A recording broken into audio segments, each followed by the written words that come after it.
بیا عیسی بهر ووته او د خپل دستور په مطابق د زیتونو غر ته لاړو او مریدان هم ورسره وو.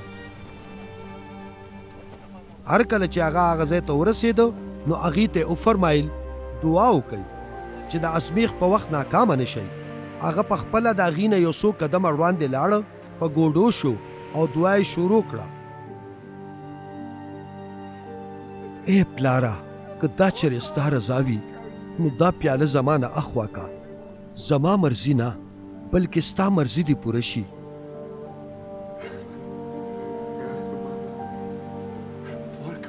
بیا یوه فرښته د اسمان نه راغله چې هغه مضبوط کی او په سخته پریشانۍ کې یې لا نوره هم په جوش سره دوا وکړه او د هغه خوله لکه د وینو د څاڅکو په شان په ځمکه څڅېدله.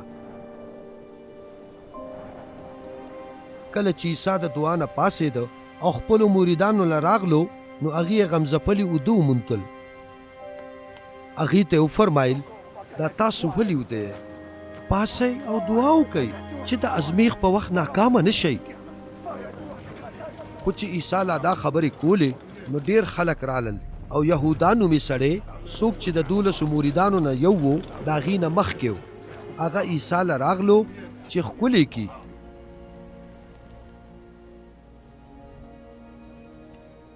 خو عیسی ورته وفرمایل یهودا ته د ابن آدم مخبري په ښکلولو کې څه؟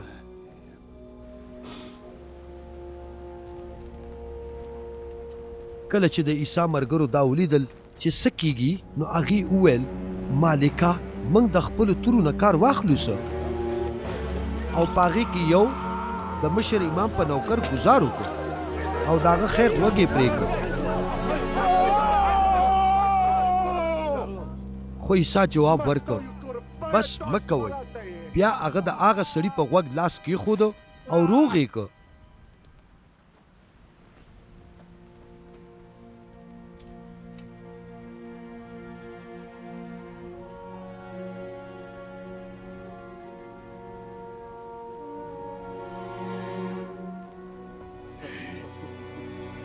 بیا عیسی مشرانو امامانو او د خدای د کور حفاظت کوونکو افسرانو او مشرانو ته کم چې د هغه نیولو له راغلي وو وفرمایل ولې تاسو ما ډاکو ګڼئ چې تورو او کوتکو سره زما نیولو له راغلي یئ؟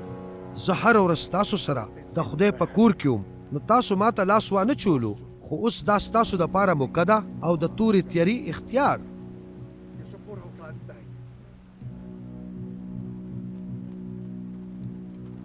بیا یې عیسی گرفتار کړ او د مشر امام کور ته یې بوتله او پطرس ورپسې په څه فاصله کې رستو روان و.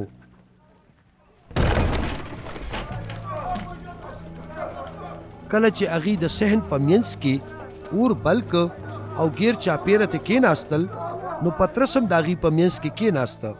نو بیا یوې وینځې چې د اور په رڼا کې هغه ولیده نو ورته یې نیغ وکتل او ویې ویل دا سړی خو هم ورسره و. خو پطرس د دې نه انکار وکړ.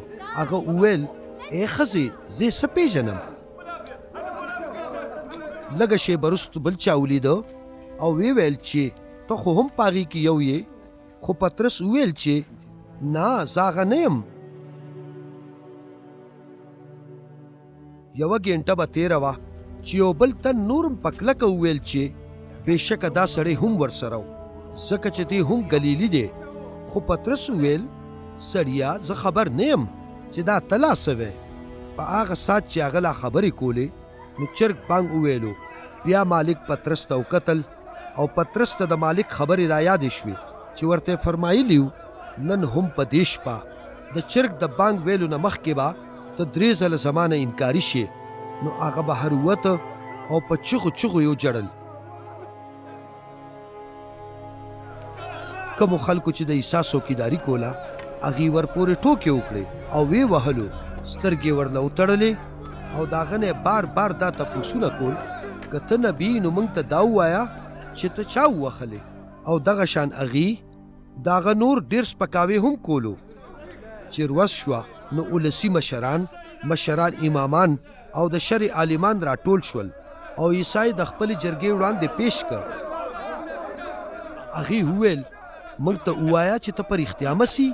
هغه جواب ورکړ که زه درته ویم نو تاسو به په ما یقین ونه کوئ او که زه درنه تپوس وکړم نو تاسو به جواب را نه کوئ خو د دې نه پس به ابن آدم د خدای پاک ښي لاس ته ناست وي.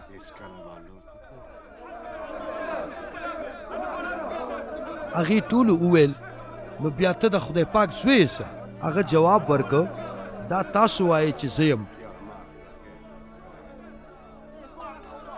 بیا هغې وویل ولې د دې نه پس موږ ته د نورې ګواهۍ حاجت شته څه؟ موږ د ده د خپلې خولې نه په خپله دا خبره واورېده